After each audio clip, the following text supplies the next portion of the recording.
Mike, how you doing? Doing great. How are you today? Doing good. And obviously we were talking about what's going on because that's, when there's something like this, we talk about, what's actually happening with the virus and the economy versus the weather. So it's, it's, it's the one thing that I think every conversation I have starts with, but I think you're about to bring the listeners, not only your journey through multiple companies and then the book that you wrote and like how to have a different perspective and how to use some of the tools that I think you're going to be sharing on times like this, but even good times. So, for Mike, for the listeners that are not familiar with you, your book, your background, let's kind of just give us the Cliff Note version, and then we can kind of start from the beginning of your journey and bring yourself forward. All right. Thanks a lot, Ryan. I really appreciate you having me. So my story is I grew up in South Jersey, right outside of Philadelphia. Went to high school up there, played soccer, went to college at Virginia Tech. Supposed to be a mechanical engineer, which is important when we kind of talk about, thinking intentionally about building something. Kind of what I've realized is that sort of mind is kind of where I come from. But when I went to college, I basically went down to try out for the team, and the guys told me if you do engineering and soccer, you'll have no social life. So I decided. They said pick two of the three because you can't do three at a high level. So I picked social and soccer and switched into business. Changed all my classes. Changed all my classes, and then called my dad and told him what I did. What was your explanation? Was it, well, want to my socialize? explanation, really, the conversation was kind of short because I found out later he was very upset. But the conversation was that in order to do soccer, I had decided I was going to switch into business and that I was going to major in accounting because, math was my thing. But what really happened was when I went to the bookstore, I looked at the calculus book for engineering, and it was about 3 inches thick. And the Reality. calculus book for business was about an inch thick. So, but it's one of those twists and turns where you look back later and say that my dad and I both now say it probably turned out because I do love business and I have enjoyed and love business consulting now for almost 30 years. So I went to work for Arthur Andersen right out of undergrad, went to work in audit, did kind of financial statement, hardcore financial analysis type of work for 2 years, which was a great learning experience, very black and white, understand how companies black P&L and work. Yeah. And so I did that for a couple years. And then what happened was Arthur Andersen was starting up their consulting business when Andersen Consulting started splitting off. And so I went to work for a former McKinsey strategy partner doing corporate strategy and consulting. And so I kind of got the boot camp on strategic planning from her, which I, look back on as one of the most formative times of my life. And I switched after she left, I kind of switched into my roots, which was doing strategic work for CFOs of big companies, like imagine what your finance function could look like in this large company 5 years from now, articulate that, write it down, write the story in the future, and be intentional about building that. So cool. A roadmap to do that, and then making it happen. So that's been pretty much my whole career has been in large, complex projects with big companies. It's kind of what I call my day job. I love doing it. I love working with clients and solving complex problems. I like thinking 3 years ahead and helping my client get there. That's kind of my day job. And then I would say on my on the side, on nights and weekends or at lunch break, like we are today for me on the East Coast, I've discovered with my background in faith, I'm a Christian. I've discovered that my purpose in life is to help other people find their purpose. And that's what the book has been about, is kind of the result of sharing and working with clients over the years who went through career transition, sharing my own experiences with those difficult transition points and basically laying out a process or a methodology for how someone can discover what their purpose in life is. And so that's really how the book, kind of the main idea behind the book. And, it's not something I thought I would ever do, especially while starting up a company, selling a company, and integrating a company in the last 5 years. But that's what happened. And it's been really a blessing to see how it's touched different people in different ways. So, I want to get into some of the meat of the stories of how you grew so, integrated, and some of the growth and exit stories in the companies. But, to go back and just to, because of kind of meet you where you're at with this book and in helping people find their purpose, where, and I think as you tell your stories, might shed some light on this, but like, where did that come from? Right. Have you, as you've been like strategically helping finance people build their strategic plans, or probably a lot of technical stuff that you've done over the last 30 years, how did purpose spin out of that? And like, what were the challenges that you saw that led you to the book? Yeah, great question. So, so really, it like I think like a lot of times happens in life is it's not something. It's something that happened over a 15-year period. Really, it became where my purpose became clearer and clearer. It really started off with just a heart for helping people. So it might be the CFO of a Fortune 50 company that tells me, a year from now, I'm going to be making a transition. I'd like to get your help in thinking about what I should do next. Mm-hmm. Or it comes from recruiting, hundreds and hundreds of people over the years. And when recruiting them or interviewing them, thinking about how do I help this person find what their real thing is, whether or not that's with me or not. So a lot of discussions, probably, frankly, I'm pretty sure thousands of discussions like that. And really just my own experiences of going through 3 kind of very pivotal career transition moments where, and actually in 2 of the 3 cases, like through no fault of my own, I was forced into transition. And I can cover those in more detail. But basically what I learned through the process of, instead of going and finding a job, I need to articulate what it is I should be doing with my life, how I want to prioritize my family, how I want to prioritize my faith, what are the other things that are important to me, and then what are the things at work that really put a smile on my face, what do I love to do, and what is my highest and best use.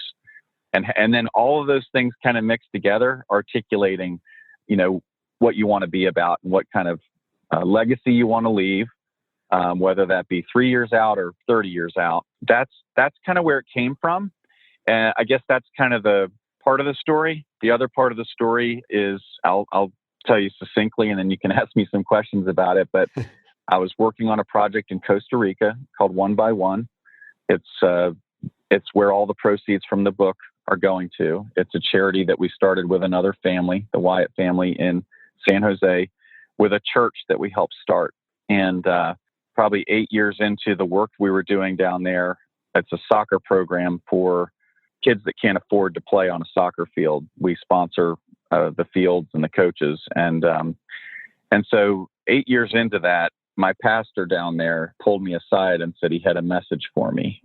And he wasn't talking about the mail. He was saying God had been speaking to him and he had a message for me. And he delivered a message to me, which was that I needed to tell my testimony about what God had done in my life and the life of my family. And that was what the direction was. And so it took me 5 years from that point to, it took me 3 years from that point to get to the point where I'm on the phone with you with a book that was published in February, this past February. So it was really being obedient to that calling, because Pastor Padilla, who's our pastor down there, told me this message and then confirmed that he wasn't messing around when he said to me, Mike, it's like David's heart. So David's heart from Scripture, he had a heart for God. And what Pastor Padilla didn't know was that I had written a book that hasn't been published called David's Heart. And it was just God's way of giving me a wink to say, this is for real. So anyway, that's the real story.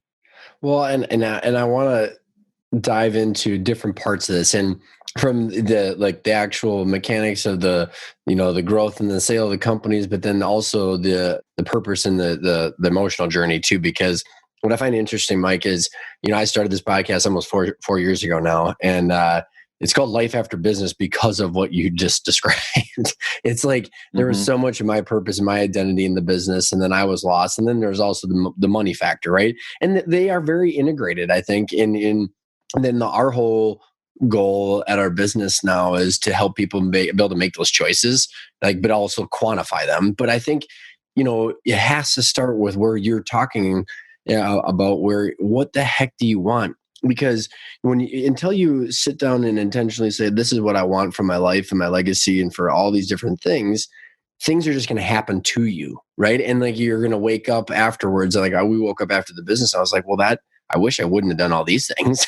But you just can't redo it. And so, yeah, in order to be able to get what you want, you have to articulate what you want. And I think that's what, with your book, being able to help people figure that out it's introspective work and it's hard. So how do maybe what is the guts of the book? And then maybe, I don't know which direction you want to go first, of whether you want to talk about the transition and the forced transition and how you started building this knowledge before you package it up. Yeah. So, I guess one of the things that's, in writing the book that was really important to me was to write it in a way that anyone would want to read it, so that anyone, whether they have the same faith background that I do, or they have a completely different faith background, or they have no faith background, it was really important to me to write it in a way that anybody would want to read it. And so the way that, I actually have to say, I've already given Pastor Padilla proper credit. I give God proper credit.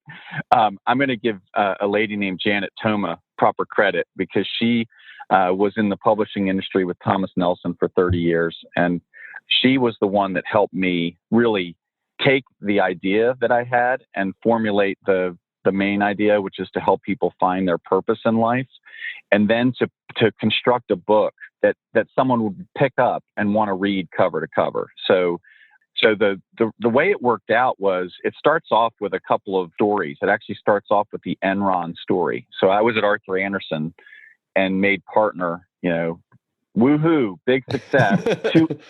Yep. 2 weeks before Enron happened. 2 weeks before.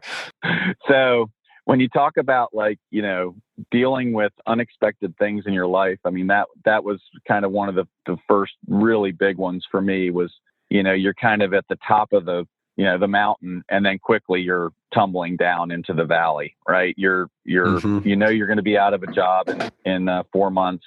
In fact, over 80,000 people had to go find other work in that time frame.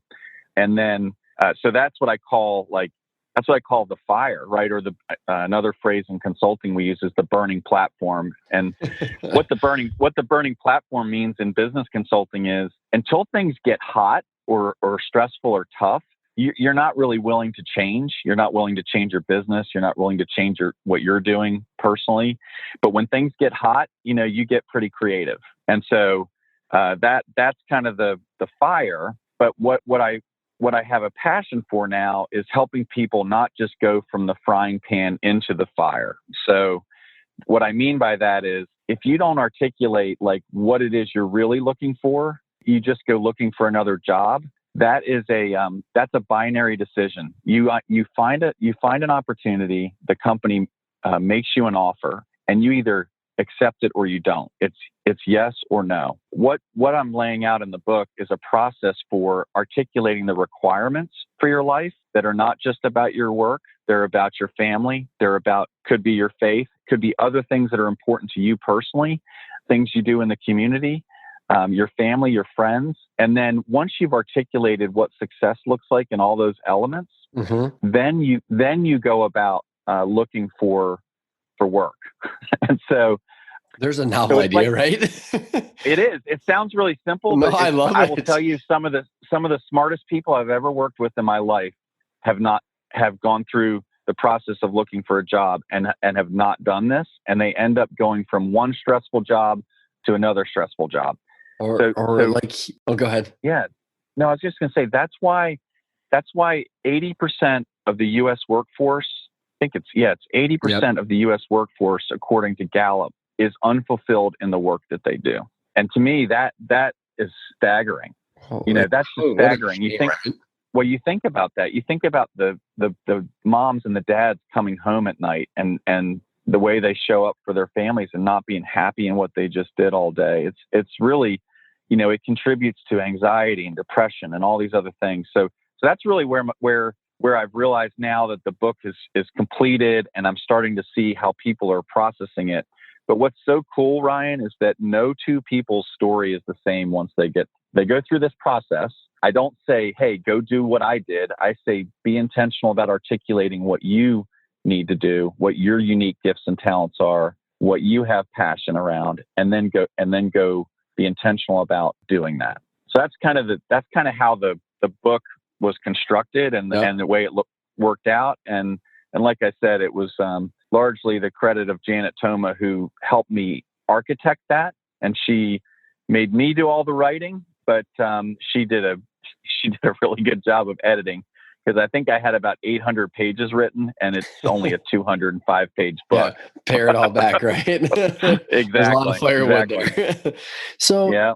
so Mike, when you think, it's so interesting because like I even watch business owners that didn't intentionally want to run the company that they're running, right? And then all these people are looking at them and they don't know what they want. And also on the other end of the coin, when they transition, whether they transition their role or they actually sell the business completely, there's this, what the heck do I do? And there, the kind of your stat about the 80% of the workforce, the one that is near to my heart is Bo Burlingham wrote this book called Finish Big, where he said that 75% of entrepreneurs are unhappy 12 months after they sell their business, regardless of how much money they made. And through all my podcasts and my interviews and research, it's because the owner, their identity is so tied to this business. And from like the very ingrained what's the word? If you psychoanalyze them, I mean, they actually believe that their identity is in the business, right? Like who they hire, their customers that they bring on, the products and the service, the level of services, all that is a derivative of themselves. But then also, if you do a brain scan, I don't know if you've ever heard this, Mike, but you like the business owner looks at a picture of their child and their company logo, and they actually have the same neurons light up.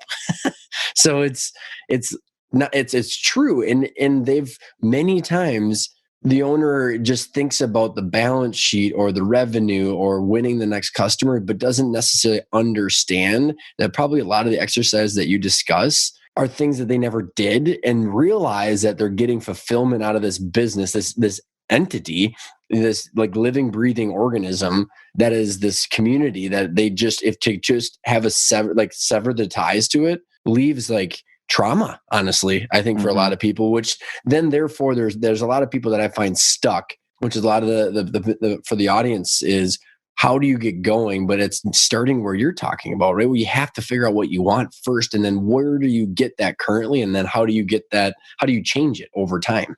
Yeah, it's really, it's a great point. And I actually wrote down the word you used, identity.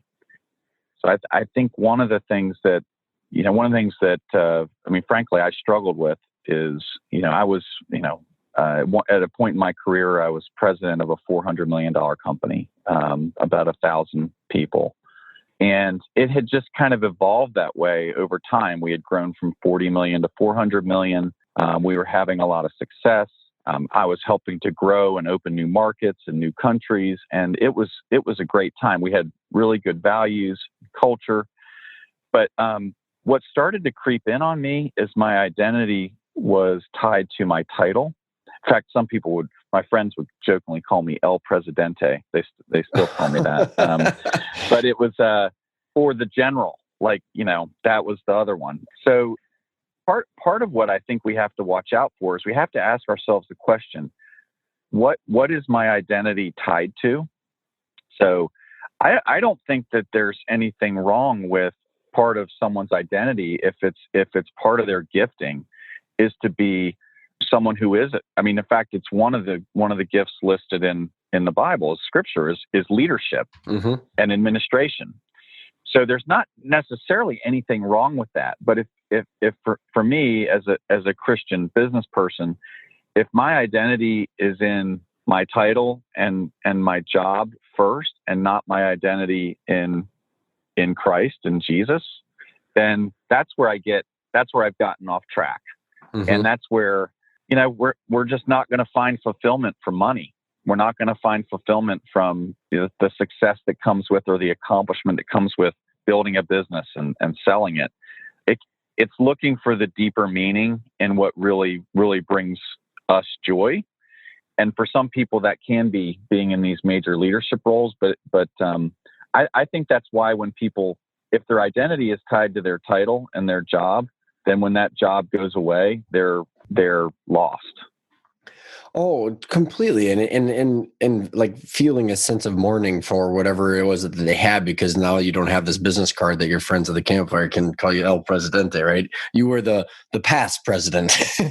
and right. And in that same analogy and story, Mike, is, so that's like, let's say, almost you have two different types of personality profiles here, and not to, bucket everybody into just two, but it kind of gives the contrast. Is you have the egotistical individual that is doing it for the, maybe not healthy reasons, right? Money, fame, cars, title, whatever. And then you have the other person who uses, and I've interviewed a lot of these people in my podcast, of the selfless entrepreneur that loves the leadership, gets really good gratification, personally fulfillment, but then also by leading and giving and using their business to change lives and the infrastructure. But then they think, quote unquote, that they have to sell, which we teach that you don't have to, because there's other transition avenues like employee stock ownership plans or family transitions that can fulfill your legacy and continue letting you do those things without having to completely sever your relationship with an exit. And I think just most of the time people don't realize that afterwards, and the people that are selfless realize, holy crap, I can't get all of my personal fulfillment from sitting on the chair of a board of a nonprofit, because I don't have the leadership. I mean, you have money, but you don't have the other tools that you used to have when you had a company. So regardless of what camp you gravitate towards, I think starting where you're talking about is understanding what you want and what gives you satisfaction. Otherwise, you're just going to be, something's going to happen to you, and you're going to realize it after the fact. Yeah. I think I like the phrase, sometimes, I mean, my grandfather used to say things like, if it seems too good to be true, it probably is, right? That's one. Another one is, you can't have your cake and eat it too. So, part of it is that when I went from Arthur Andersen and I went through this difficult period of having a new house, having a third child that had just been born, Olivia, and now being out of a job, it forced me to really think creatively about what we were going to do next. And what happened was I had actually read Stephen Covey's 7 Habits of Highly Successful People, which is a great book about being intentional about describing, that he goes through an exercise of write your obituary, right? I mean, it's a great exercise. It's a great exercise. And so through those tough times is when we we kind of realize these things. But I guess what I realized was I started getting phone calls from a company that was saying, do the consulting work you know how to do, you love to do, but just instead of traveling all over the world to do it, just do it in the city where you live, in Charlotte, North Carolina. Actually, I live about 30 minutes north in Davidson, North Carolina, where the college is. But basically the idea was, do the consulting work you love, but be at home at night, raising your family and getting to know your wife or your spouse. And so I thought, well, that sounds too good to be true. So it probably isn't real. And it took me about 6 months of pain and suffering to finally give in and say, you know what, I'm going to go try this, because it's basically fits all my requirements. I was taking about a 20% risk on my compensation, but if I did a good job, I'd be whole. And I finally said, you know what, if I go try this and it doesn't work, I can go do something else 6 months later, but at least I can say I tried it. And so this is one of the big messages I have for people is, anyone that's feeling, really unhappy, borderline depressed, just not feeling great about what they're doing, is you are not stuck. So many times we feel stuck in our lives. Like, I mean, I can tell you, when I left the $400 million company, I thought as president, I thought, oh, well, I can't leave this company. I've hired, 500 people who are here. They're all counting on me, so on and so forth, which, is somewhat true.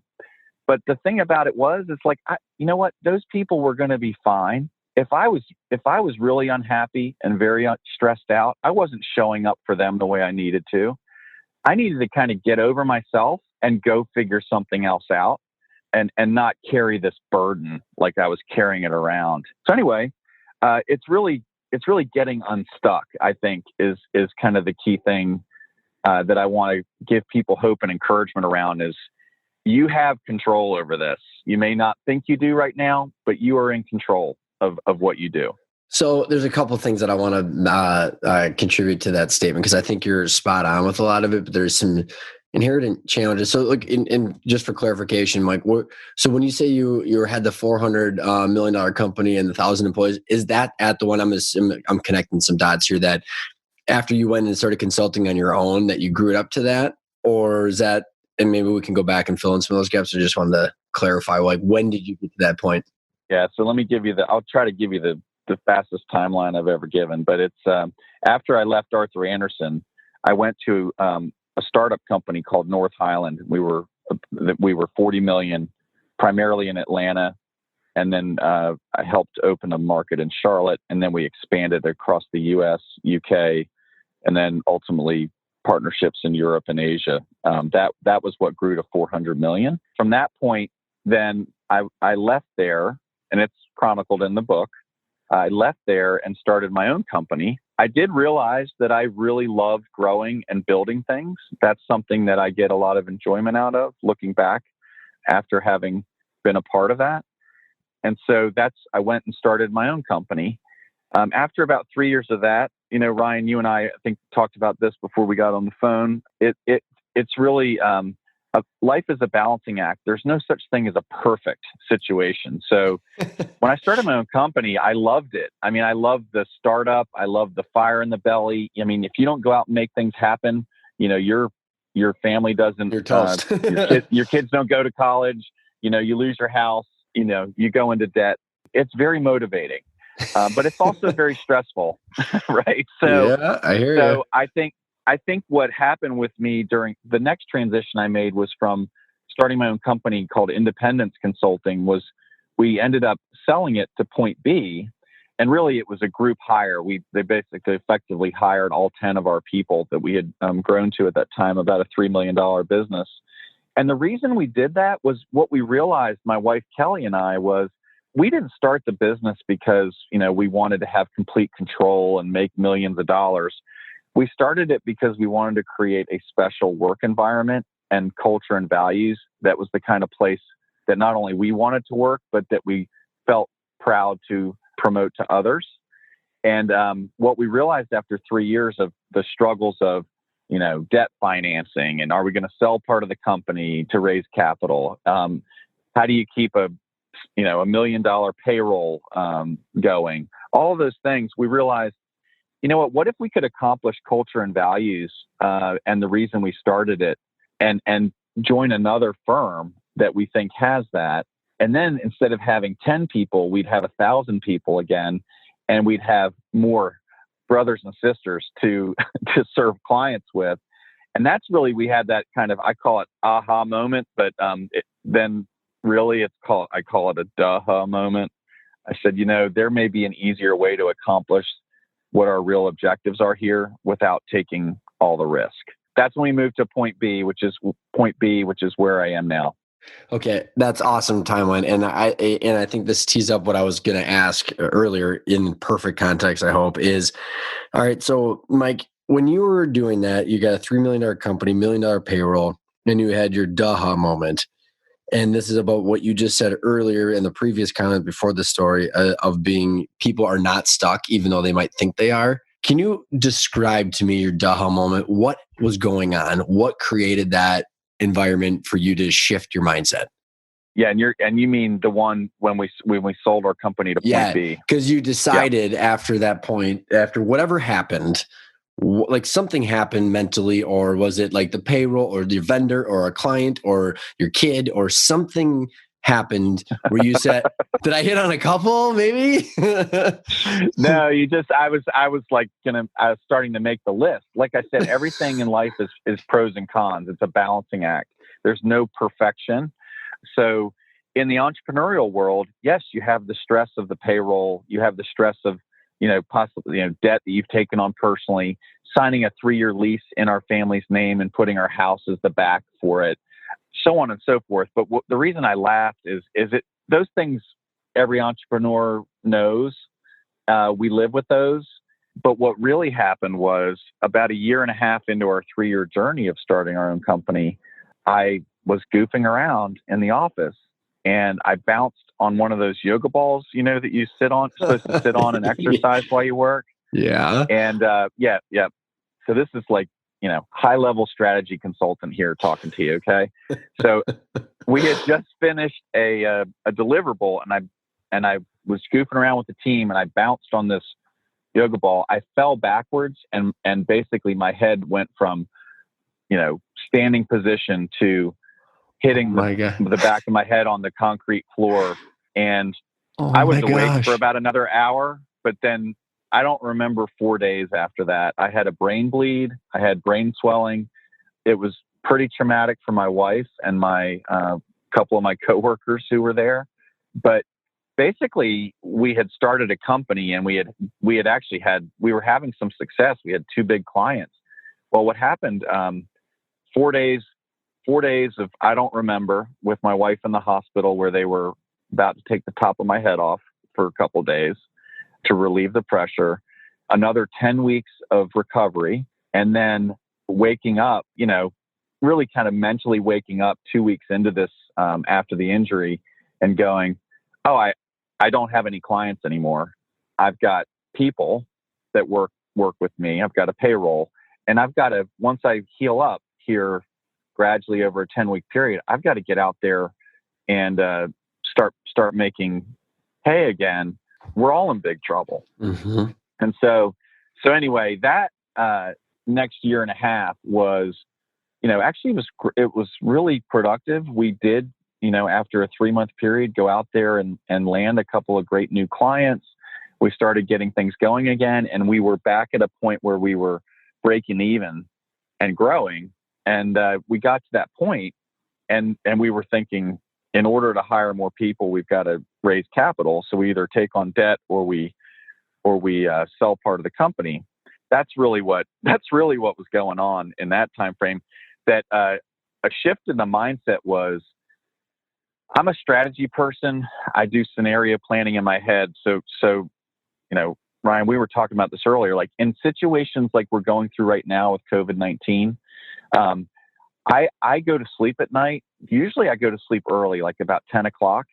And I dream about every financial, economic lever, all the stuff that happened with my clients during the day. I might talk to 30 different clients in a given day. And then I'm talking to my teammates and what are we going to do? And so I'm scenario planning all the time, and which is exhausting. But I'll wake up in the morning, and for the first 3 or 4 hours, typically before anyone in my family wakes up right now, I'm taking those 5 or 6 things that I've come up with overnight, and I'm actually getting those things done before the day even starts. But that scenario planning was my mindset, and just being open and flexible to finding a solution to the problem, and not being fixed in any like one idea on what that solution could be. So that's what was going on in my brain at the time. Yeah, well, it's super good context, Mike, because the reason I ask it is I have personally struggled as I've been building this business for the last, a handful of years of trying to get through to entrepreneurs we're helping with this, the education, the strategy, and all this stuff on the back end, trying to help people get there. But it also starts with where you start, that's why our first principle is your drivers. Like, what do you want? And the challenge that I've had, it goes back into like literally behavioral economics, and where you literally hit your head and had it your top of your head cut off, right? And then you're like, okay, now it's action. So in my opinion, you were probably in that frying pan looking at the fire. So like there was like your daha moment was, circumstantial with these different events and got you going, right? Or like I'd be curious if you were to run that scenario differently, how long you would have kept going before you would have finally realized the same exact conclusion. And the challenge is that how do we get people, other than the COVID-19 or a health issue or an out of the blue offer or a client leaving or all this BS that we all know is possible, but we have this blind optimism that has gotten us to become an entrepreneur to begin with? How do you shift the mindset to become intentional to avoid all that stuff and avoid the frying pan to begin with? And just, you know what I'm saying here? Like, how do you get through to people when things are good, other than this, having something happen?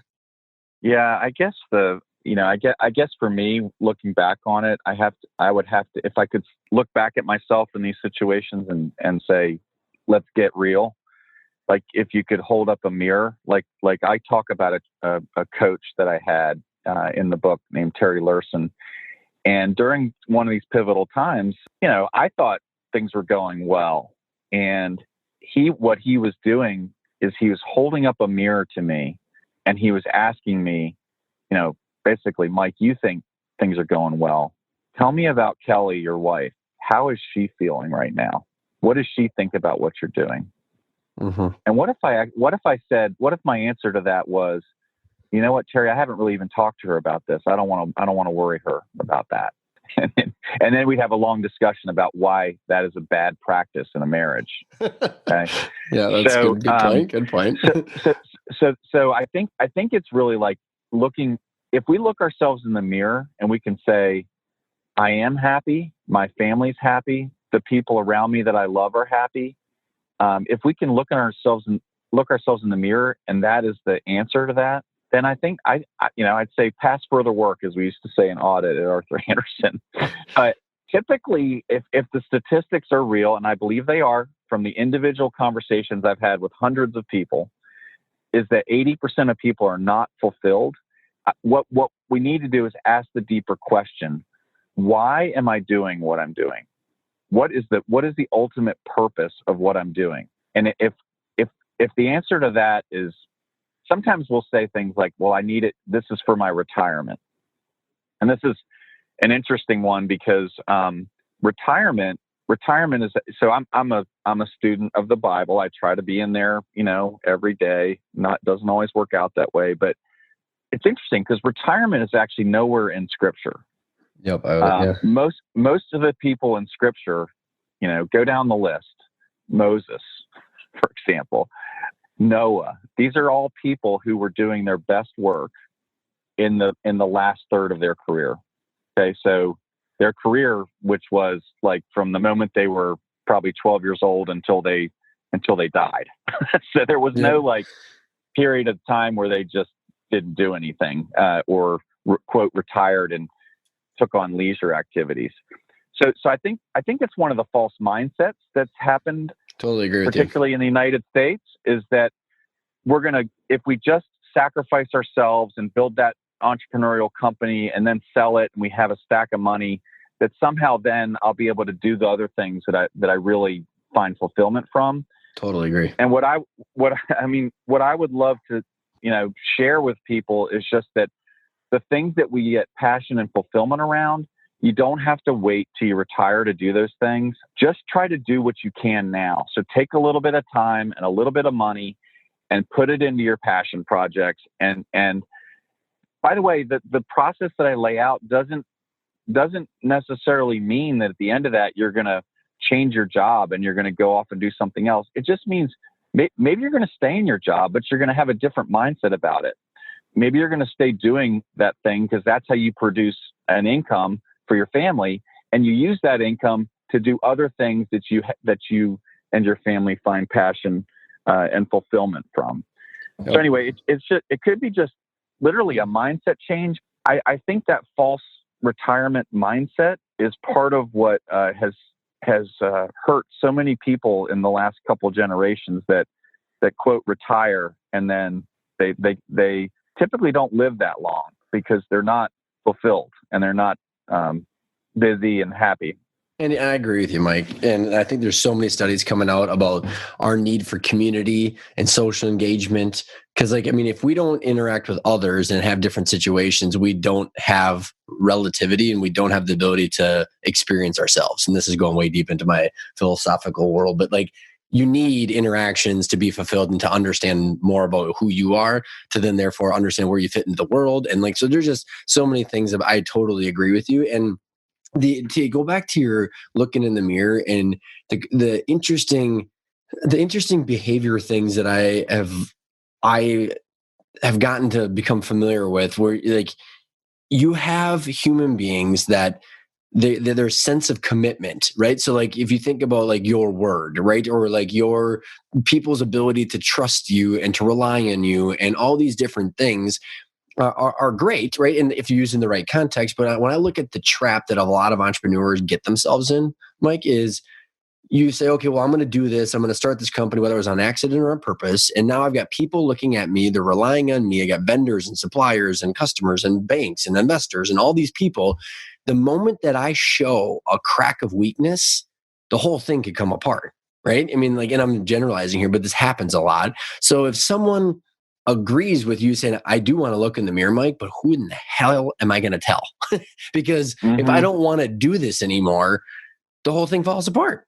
Right. And so like there has to be some major catalyst like in something that happens for that situation to change. And one more note, and then I want to hear your thoughts on it, is there's this book I'm reading right now called Economics in Good Times and Hard Times. The two guys that won the Nobel Peace Prize on it, it's freaking fantastic because they talk a lot about social and behavioral economics in it. And their whole first chapter, Mike, they talk about how they talk about this whole thing about immigration, but outside of immigration, what they found is that people literally will not move until there's literally, they call it the shark's mouth, until there's firefights and bombs, like regardless of income or jobs moving in and out of their counties, because people's desire for stability and consistency and the fear of the unknown is so high that they wait till it's so bad before they move. And so like then you throw that situation, which they found as fact, with the entrepreneur. How do you, I don't know if that makes any, like if that lends any kind of context to my thoughts on it. I don't know how you can change someone's situation unless, like, how do you get through to them? Yeah, I mean, it's funny because I mean, my mom used to always say this about me: is I always have to learn things the hard way. I couldn't learn from someone else's mistake. I had to make the mistake on my own. And so I mean, I don't mean to be crass, but I think sometimes we have to go through the fire ourselves. Unfortunately, it's very difficult to learn that from someone else. You know, I've often wondered why it has to be that way. And I've asked God at times in my life, why is this happening to me? I've tried to live a good life. I'm trying to do the right thing. So why am I suffering right now? And the only thing I can say is that now, like, you know, looking back, you know, 5 or 10 years removed from those situations, He hadn't left me alone. I experienced the greatest points of growth in my life when I was under that kind of pressure. I'm not looking for it again. You know what I mean? I'm not like going, oh, bring it on. But I'm just saying, like, if we lean into those situations, I think if someone, I would love to meet the person that listens to this or that reads the book, and then they make the decision before they run out of money, or before they have to sell their house, or before they get sick because they're stressed out and working too much. I would love to meet that person, because I think you and I would both feel really good about that situation. It's just a rare bird that's going to read and learn from someone else's mistakes and then say, you know what, I'm going to try to avoid those and not experience those. Well, I agree with you. I hope someone out there gets that. And, you know, because some of these things were quite painful, and I would love to help people avoid them. But I also want, when people do go through these difficult times, what I want them to not feel is, I don't want them to feel alone. I want them to lean into it and leverage it rather than look at it as the worst thing that's ever happened to them. It could be a blessing. Well, and I think on that note, and I know we're got a couple minutes left, is if we were having this conversation a month ago, it would have been like trying to stop momentum, right? Because things were just great and people were able to ignore certain things. Now times are different and people need to make hard decisions. And I think this COVID-19 and the economic impact that we're going to have from it is going to allow people to make hard decisions that they didn't want to make, even if they wanted to, because of, just how good times were. So I think they can use this as an enabler to start the thing. So like if you're someone that's listening to saying, okay, well, I agree with you guys. I do want to figure out what I want and how to engineer the life intentionally that I want with my business or with or without. What does the process look like? I mean, and how do you start? I mean, what is the some of the fundamentals that they need to take into consideration? Yeah, I'm going to tell them to go buy the book, The Guided Journey, right? That's okay. That's part of the podcast. It's just fine. No, what I lay out in the book is an 11-step process, and it really is the process of being intentional about writing your requirements from a bunch of different dimensions. So it might be talking to your child, your teenage child, about what they're looking for from you as a father or as a mother, and listening. It might be talking to your spouse and asking the same question. It might be sitting down and thinking about like what are the 5 or 6 things that I want to be remembered for when I'm gone? What are those things? So I actually lay out what I did in the situation, my exact example, and then I actually give you space to do it yourself. So I kind of, it's not just a storytelling piece, it's also kind of a how-to at each step. But I think the first half of the book is about writing those requirements for being intentional about writing that. And the back half of the book are the steps you go through very practically to move towards making that happen. If you want to say it, moving from point A to point B, kind of the first half is articulating what point B looks like. And the second half is then the implementation plan for making that a reality. So I think that's a great first step. And then if you're talking to the person that's listening and is kind of got a stomach ache about going down this journey, right? Like, okay, I get it, but like intellectually getting it and doing it are different, because that stomach ache makes people not move when their city's under siege. So, what's your final thought about how to deal with that feeling and how to overcome that to actually get to experience what they want? Yeah, I think, I guess what I would say is, it's kind of like in the medical environment we're in is if you were under stress and you're not well, and someone said, here's a step-by-step guide that'll take you 3 hours to read. And if after doing it, you'd be equipped to do this, all the time and energy we spend at work every day is like, wouldn't you want to spend just a few hours to think through that and be intentional about it? Is that medicine too tough? Mm-hmm. to figure out what your other side looks like? So I would just say, like, I really would compel people just to give it a try. It's on ebook and it's also in physical book now. You can get it on Amazon.com, both in ebook form and physical book. And I did something a little unusual. I followed another author named Bob Goff, who wrote a great book called Love Does. I actually put my name, my email, and for folks to contact me as well. Like I said, I have a busy day job, but on nights and weekends, I look forward to hearing from people who go through the process that I've helped other clients through over the years.